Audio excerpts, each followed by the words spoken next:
김태현의 정치쇼 2부 이슈 토론으로 이어갑니다. 서종욱 변호사, 설주환 변호사입니다. 안녕하세요. 네, 안녕하세요. 예. 아니 지금 저 본격적으로 시작하기 전에 밖에서 이 프롬에 문자를 하나 소개해 줬는데 저 기분 좋으라고 올렸다고 읽지는 말란다. 이러면 전 더 읽어요. 저는. 왜 안 읽어? 읽으란 얘기잖아. 최춘희님 처음 시청인데 김태현 씨 사회를 참 재치 있게 잘하시네요. 전 뭐든지 다 잘합니다. 예. 아 근데 평소보다 저도 아침에 내가 봐도 잘한 것 같아. 들으면서 왔는데 네. 오늘 뭐 한동훈 후보라고 해야 되나요? 이제 뭐 등록을 아직 했는지 안 했는지 모르겠지만은 그 덕인지 어쩐지 뭐 버프를 좀 받았는지 모르겠는데 평소보다 동접자 수가 꽤 많더라고요.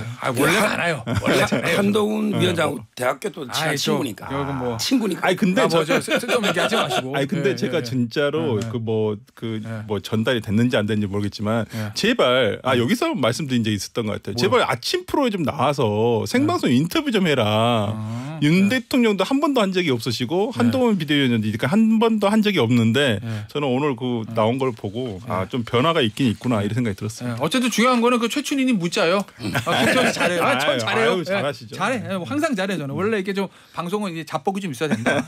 그 말씀 드리면서 자, 요기 좀 본격적인 얘기 좀 해보죠. 이 저 최상병 특검법 청문회 얘기 좀 해보겠습니다. 이거 입법청문회 금요일 날 했는데 이게 언론들이 지금 주목할 만한 발언이 2가지 정도 나왔다. 뭐 요 얘기를 언론들이 하거든요. 첫 번째가 요거예요. 장경태 민주당 의원과의 질의 중에 나온 신범철 전 국방부 차관 답변인데 그리고 유재은 전 국방부 법무관리관 발언이 2개를 이제 야당에서 좀 지적을 하는 것 같더라고요. 일단 그 발언들 좀 들어보고 이야기 나누죠. 차관도 지금 통화한 게 지금 나오고 있는데 예, 아니 그거는 회수에 관련 거고 외압을 행사했다는 것은 임기훈 비서관은 전화가 와서 경북한테 저한테 전화가 올 거다라는 말을 해줬습니다. 자 일단 요거예요. 신범철 차관이 이 대통령과의 통화 내용에 대해서 장경태 의원이 물으니까 아니 뭐 그건 회수에 관련한 거고 외압을 행사했다는 것은 그러니까 외압을 행사했다는 건 아니다 뭐 이런 얘기를 하려는 것 같아요. 이걸 가지고 야 당신 언격결에 얘기 나온 거 아니야. 앞서 이제 김성원 의원도 인터뷰할 때 그 얘기했거든요. 그럼 대통령이 외압을 행사하지 않았지만 회수 얘기는 했다는 거 아니야. 속마음이 나온 거 아니야. 이렇게 야당들이 공세를 펴니까 신범철 전 차관의 얘기는 이거 통화 내용 얘기한 게 아니라 시점이 통화한 날이 그 회수한 날이라는 의미였어요. 이렇게 얘기하거든요. 요 발언. 요게 이제 야당은 야 여기서 드디어 걸렸어 딱 이런 입장인 것 같던데. 좀 보세요? 애매하긴 하지만 대통령이 뭐 구체적으로 해수를 해오라 마라 이렇게까지 안 하죠. 그래요? 대통령실에 뭐 참모가 했다면 모르겠지만 대통령이 그렇게 구체적으로 지휘를 하겠습니까? 저는 뭐 대통령이 통한 내용은 아니다 이렇게 보고 있고요. 여기서 중요한 게 희망사항입니까? 해석입니까? 아니 뭐 그냥 추측이죠. 대통령이 그런 말까지 했을 리가 있겠나 구체적으로. 근데 중요한 게요. 여기서 야당 말이 다 맞다고 치보자고요. 야당 말이 다 맞다. 그럼 이게 무슨 죄가 됩니까? 자 해수 해오라 마라 이런 대통령실이 개입할 권한이 없다 치고 근데 부당하게 개입했다 치고 그럼 이게 무슨 죄가 됩니까? 옛날에 대법원장이 판사 재판에 막 부당하게 개입했잖아. 그때 무슨 죄가 됐죠? 무죄됐잖아요. 그 양승태 전 대법원장 얘기하시는 거예요? 예. 대통령실이 개입할 수 있는 권한이 없다. 직권이 없다. 그럼 남용도 없죠. 직권이 있어야 남용을 할 거 아니에요. 권한이 없잖아요. 저는 민주당이 말이 다 맞다 치더라도 무슨 죄가 되는지 그것부터 이게 주장해야죠. 알겠습니다. 대통령이 국군 통수권자잖아요. 근데 헌법상 정해진 국군 통수권자인데 왜 권한이 없죠? 권한이 있다. 권한이 포괄적으로 보면 저는 권한이 있다고도 볼 수 있을 것 같아요. 그러니까 지금 뭐 명확하게 통화 내용이 나온 게 아니라서 통화 내역은 지금 이미 확인이 많이 됐지만은 통화 내용이 나온 것이 아니라서 이 부분에 대해서는 저는 특검을 통하든 아니면 뭐 공수처에 대해서 대통령에 대한 수사가 이루어지든 내용이 어느 정도 밝혀진다면 더 명확해지겠지만은 저는 서종욱 변호사님 방금 얘기하신 직권남용죄 물론 직권남용죄가 굉장히 성립하기가 어려워요. 직권의 범위 내에 해당하면 그것이 남용에 해당하는지도 이제 따져봐야 되는 문제인데 어찌 되었든 간에 지금 혐의 자체는 있다는 거잖아요. 지금 민주당에서 얘기하는 거. 그다음에 이 사건 관계자들이 얘기하는 것은 아니 모종의 어떤 대통령의 지시 또는 대통령실에서의 지시가 있지 않는 한은 이런 일이 있었겠느냐. 그리고 처음에는 다 그랬잖아요. 이런 통화한 사실 자체가 없다. 작년까지만 하더라도.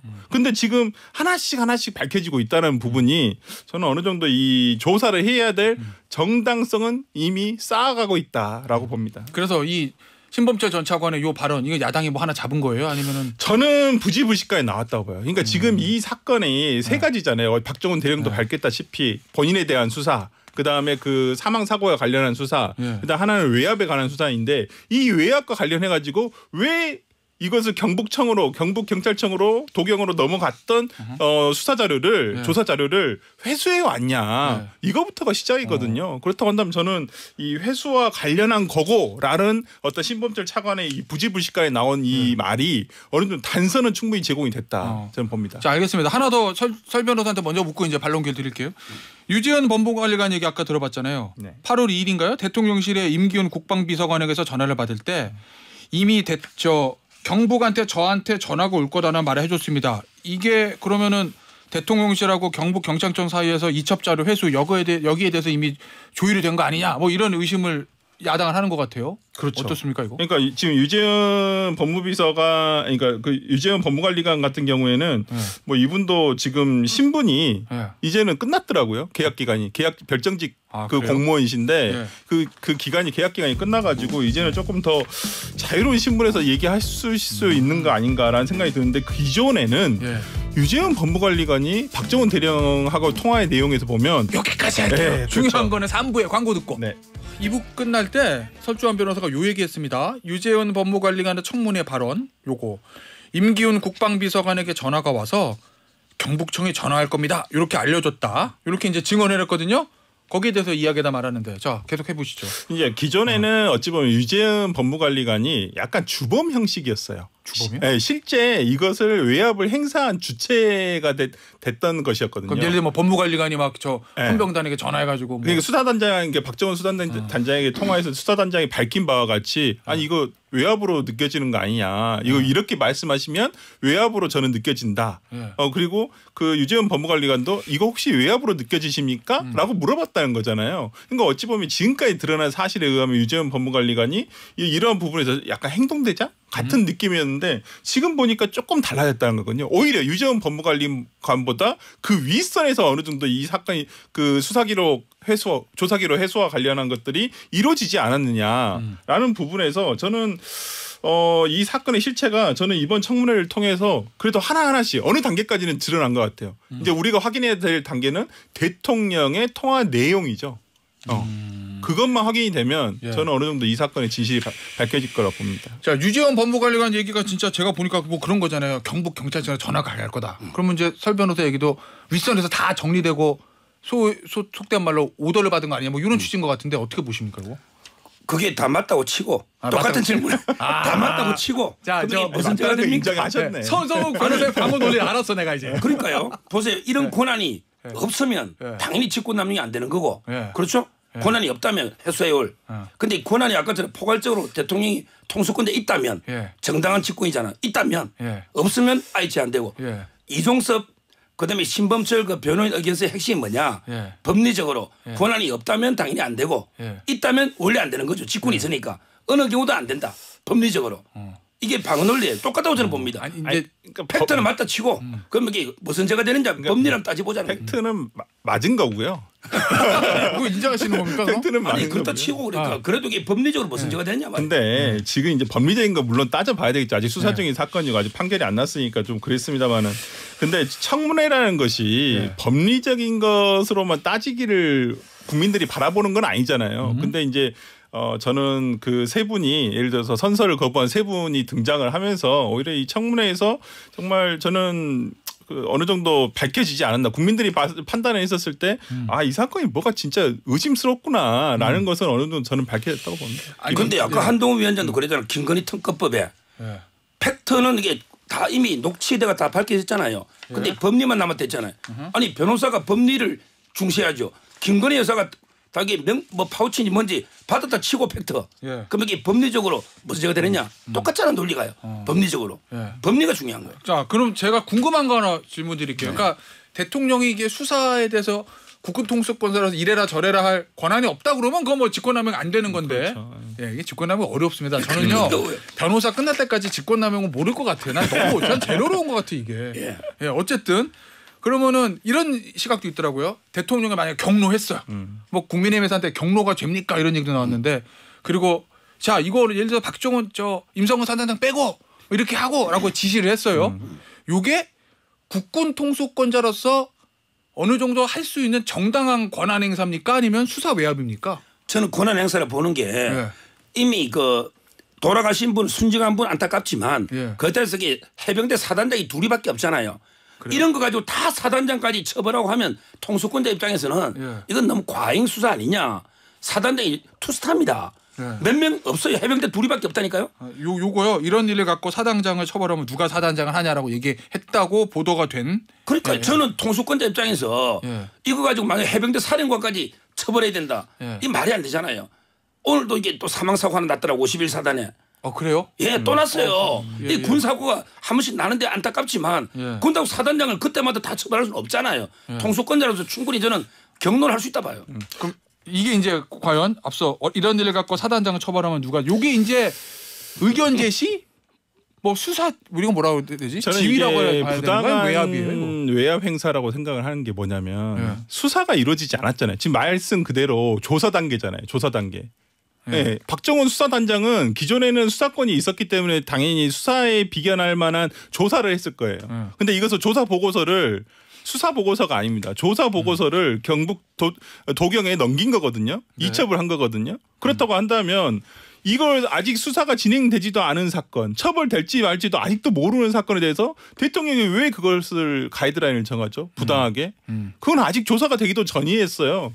그렇다고 한다면 이 부분은 지금 그 서정호 변호사님도 헷갈려 하시는 거예요. 기존의 예전 논리는 뭐였냐면 이거 수사 아니다. 수사가 아니니까 이건 수사 외압이 아니다라고 했어요. 그럼 이건 조사 외압이죠. 수사하기도 전에 대통령이 그러면 왜 처벌하냐 이런 식으로 얘기를 한다면 경찰도 공무원이잖아요. 행안부 소속 공무원이잖아요. 그렇다고 한다면 이건 대통령이 부당한 가이드라인 수사 어떤 가이드라인을 정해줬다는 부분에서 저는 굉장히 부당한 지시라고 봅니다. 자, 그러면 아주 심플하게 할게요. 뭐 법리적인 너무 어려우니까 빼고 이런 일을 갖고 사단장 처벌하면 누가 사단장 하냐? 임성근 사단장을 뭐 이런 얘기.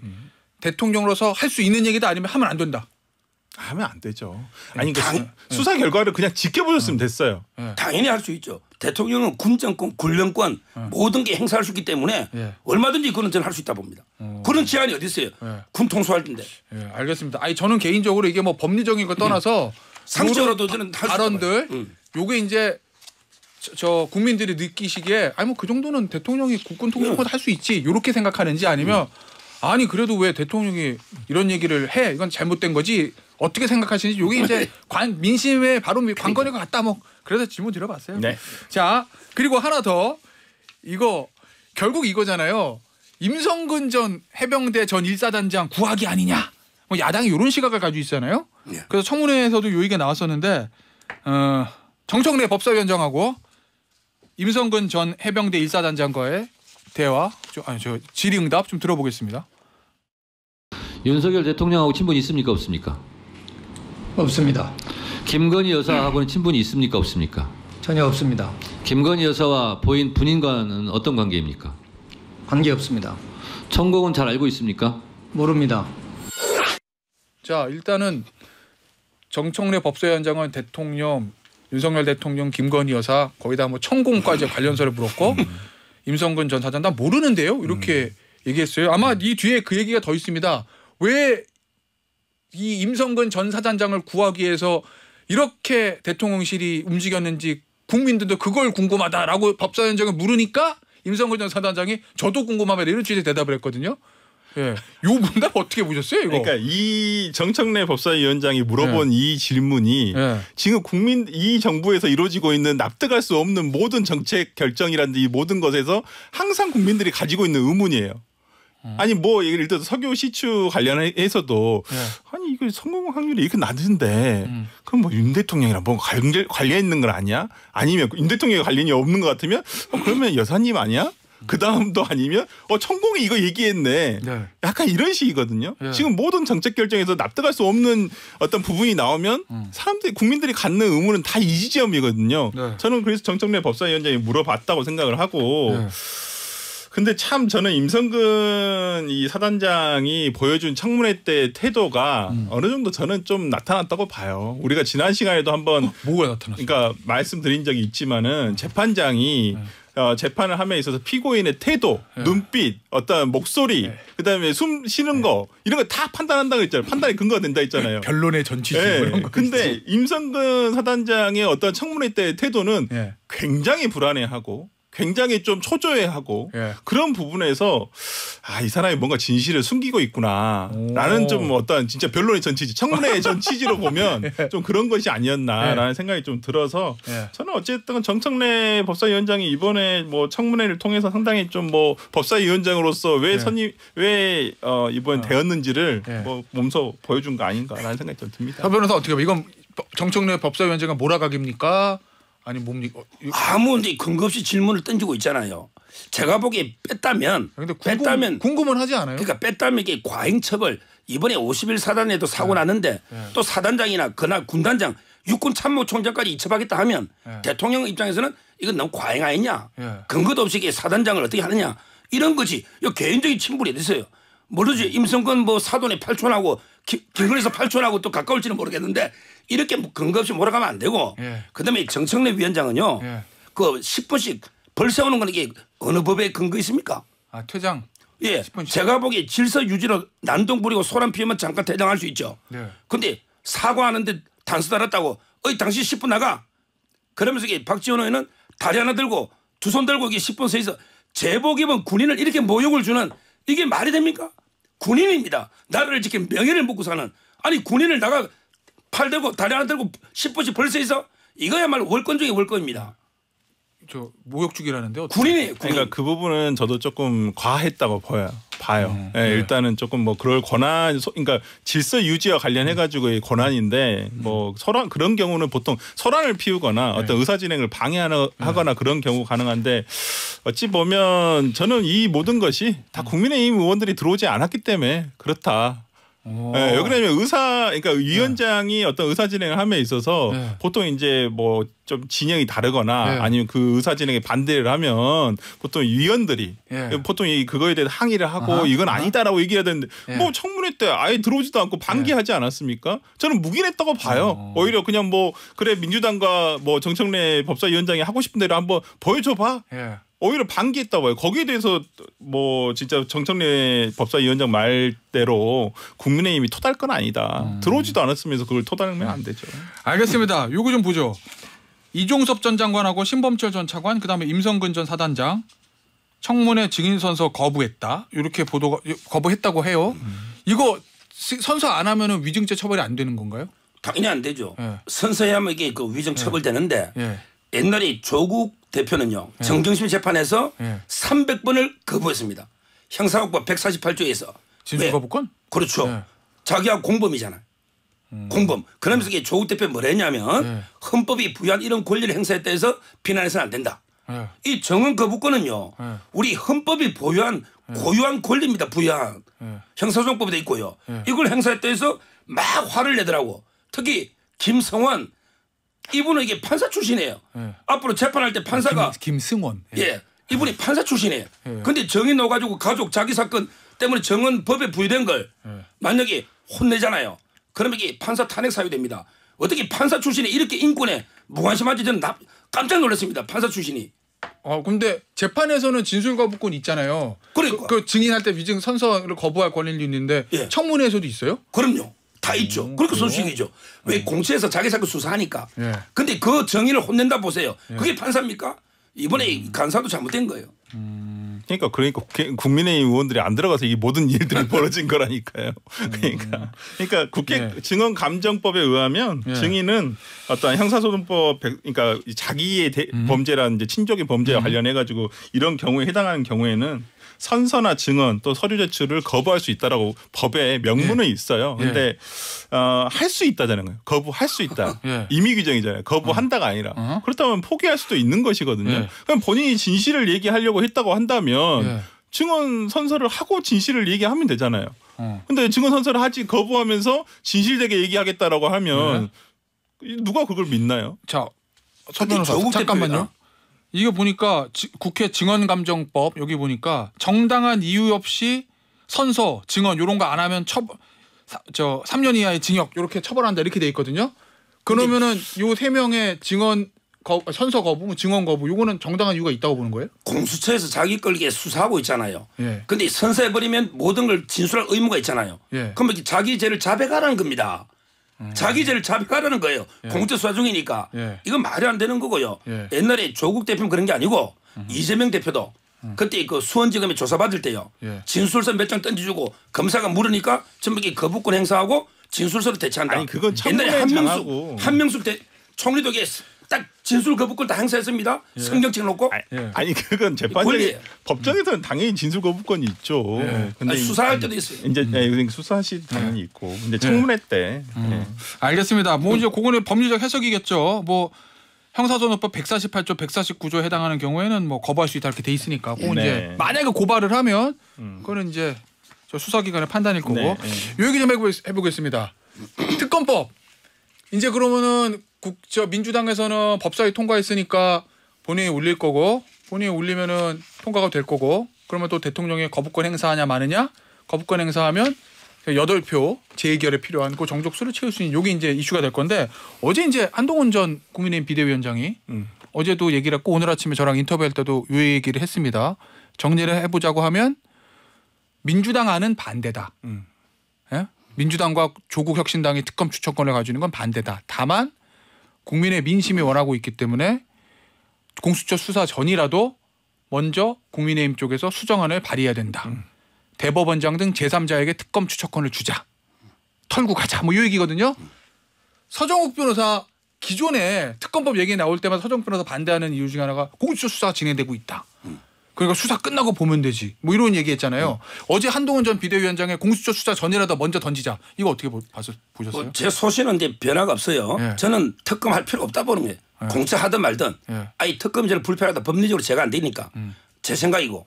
근데 한 위원장은 정무적으로 전략적으로 판단해 보면 뭐 신의 한 수라고 저는 봐요. 왜요? 전략적으로 보면 왜냐하면 이게 국민 여론전이 중요하잖아요. 정치는.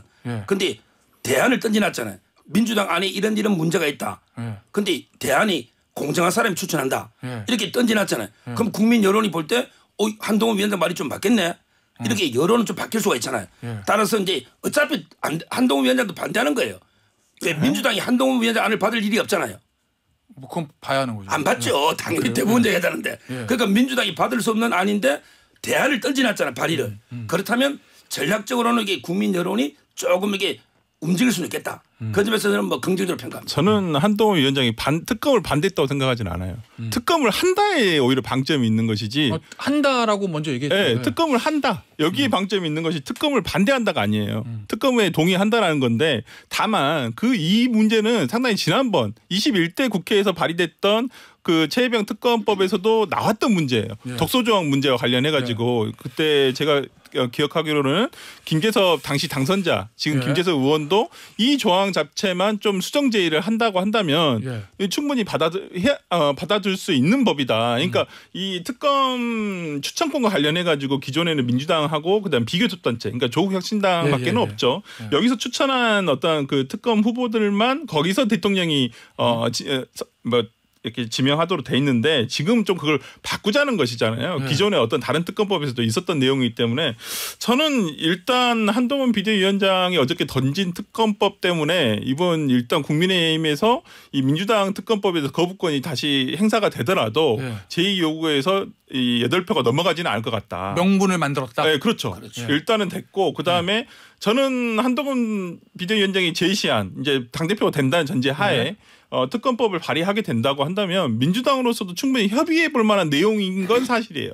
물론 제가 민주당 입장은 아니지만은 그러니까 이걸 아예 무시하고 한동훈 김기현 대표가 발의를 한 거니까 무시하자. 이건 아닐 것 같아요. 오히려 특검을 해야 된다는 국민적 여론이 높은 상황에서는 그 특검 추천 조항에 대해서만 협의를 해서 오히려 조금 이걸 그러니까 지금 뭐 다 그걸 받자가 아니라 협의를 할 수 있다는 것이죠.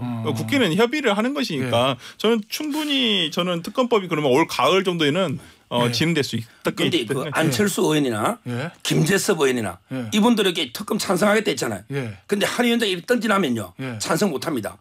왜 대안을 던지놨잖아요. 합리적인. 저 민주당 안에 찬성 못한다는 그렇죠. 얘기죠? 민주당은 어차피 한동훈 위원장이 대표되려면 한두 달 뒤잖아요. 그런데 민주당은 지금 빨리 밀어붙여야 되잖아. 그래서 이제 거부권 했을 때 왔다. 안철수나 김재섭은 찬성한다고 원래 했잖아요. 그런데 한 위원장이 안이 있으면 찬성할 명분이 없잖아요. 그러면요. 그래서 신한수란 거예요. 그럼 이거잖아요. 예를 들면 지금 국민의힘이 전국 주도권을 뺏겼어요. 어쨌든 최상무 특검법 여러 가지 이유들로. 그러면은 한동훈 전 위원장이 이걸 던졌어요. 그러면 오늘이라도 예를 들면 뭐 김재섭 의원이나 뭐 안철수 의원이나 이런 의원들이 그래? 한동훈 전 비대위원장 안대로 우리가 수정안 던져볼게. 이렇게 먼저 발의해서 전국 주도권을 찾아올 수도 있습니까? 그럴 것 같아요. 한번 지켜보세요. 김재섭이나 한번 그런 발언이 오지 않을까 저는 그게 맞다고 봐요. 그러니까 지연된 정의는 정의가 아니듯이 아니란 말이 있듯이 한동훈 비대위원장이 대표가 된다는 전제가 돼야 되잖아요. 일단은. 근데 지금 이것을 국민의힘에서 발의를 하게 된다면 오히려 저는 지금의 특검법에 대해서 정말 신속하게 갈 수 있겠다라는 생각이 들기 때문에 저는 국민의힘에서 이 부분에 대해서 좀 전향적으로 생각을 해 주신 의원들이 나오셨으면 좋겠다 생각합니다. 알겠습니다. 자 마지막 이슈 국민의힘 전당대 얘기 좀 해보죠. 자 여기 원고 이렇게 돼 있습니다. 서정욱 변호사에 대해서 왠지는 모르지만 대통령실 기류를 잘 알고는 서정욱 변호사. 왠지는 모르지만 무슨 아니 저는 제가 대통령을 평소에 가장 강력하게 지지하니까 그래서 아마 잘 알 거라고 추측하는데 그래요? 실제 잘 아는 게 아니고 대통령을 가장 자신 있게 지지하잖아요. 잘 모릅니까 그러면 기류를? 뭐 대충은 알죠. 근데 지지하다 보니까 이런 표현이 나온 거고. 대충은 안다. 아마 안다가 중요한 거죠. 뭐. 자 한동훈 전 위원장 출마에 대한 용산의 기류는 어떻습니까? 왜냐하면 오늘 중앙일보 기사에 보니까 익명을 원한 대통령실 관계자는 국민이 대통령을 멀리하게 만든 야당식 정치를 해서는 정권 재창출이 요원하다. 또 다른 대통령실 참모는 여당 대표는 내부 총질보다는 책임감 있고 안정된 모습을 보이는 게 중요하다. 뭐 이렇게 해서 한동훈 전 비대위원장 어제 이 발언에 대해서 굉장히 불쾌감 표시했다라는 중앙일보 기사가 났거든요. 뭐 모든 참모는 아니겠지만 어쨌든 익명을 원한 참모가 이랬대요. 일반적인 대통령실 기류는 한동훈을 막아야 된다. 진짜? 예. 그래서 처음에는 이게 나경원을 대항발했더니 나경원도 이게 못 믿겠다. 왜 자기도 이게 친윤이 아니다 뭐 친국민이라니까 그래서 원희룡으로 내세워서 나중에 나경원하고 연합해서 한동훈을 막아라 결선투표 이게 저는 일반적 기류로 해석합니다. 용산 대통령실이요? 예. 그럼 막으면 이제 연판장 나와요? 연판장은 안 나오죠. 옛날처럼 무식한 방법이 아니고 이심전심으로 다 이게 대충 알잖아요. 불과 1년 전이에요. 그 무식한 방법이. 연판장도 없고 예를 들면 아무 말도 하지 않으면 아무 일도 일어나지 않습니다. 이것도 없어요? 저는 그럼요. 국민들이 알아요. 이제는 대통령실이 계속 이런 반응을 보여주면 한동훈 비대위원장을 더 키워주는 겁니다. 저는 지금 어찌 보면 한동훈 비대위원장의 전략이 괜찮다. 그러니까 정치적 그러니까 한동훈 비대위원장만 봤을 때는 오히려 저는 뭐 그거 있잖아요. 예전에 DJ 그러니까 같은 진영에서 정권 재창출을 했을 때를 보면 DJ 때 노무현이에요. DJ의 적자가 노무현이었나요? 당시에 아니었어요. 오히려 하나갑 의원이라든지 당시에 이인재 의원이었어요. 근데 그것을 언더독인 노무현 대통령이 뒤집고 올라온 거거든요. 그렇다고 한다면 지금 MB 이명박 대통령 때 저는 박근혜 포지션이라고 생각하거든요. 지금 한동훈 비대위원장의 포지션은 여당 내 야당. 오히려 이런 구도로 가야지 지금 정권의 재창출 입장에서는 오히려 더 바람직한 것이지 지금의 윤 대통령 그러니까 대통령실 입장으로는 한동훈 비대위원장을 더 키워주는 거예요. 알겠습니다. 자, 서 변호사. 용산 대통령실의 기류 일반적인 기류는 한동훈 전 비대위원장 안 된다 이런 기류라고 그랬어요. 근데 지금 어대안이라는 얘기가 있어요. 원희룡 전 장관 참전했어요. 이러면 어대안에는 기류는 그럼에도 뭐 계속 갑니까? 아니면은 뭔가 판이 좀 바뀔 것 같습니까? 판이 상당히 바뀔 수 있다고 저는 봐요. 1차에서는 안 끝날 겁니다. 그래요? 아마 이제 결선 투표는 가지 않을까. 거기서 이제 그 원희룡 나경원 연대가 얼마나 그들에게 연대가 1+1이 2가 되느냐.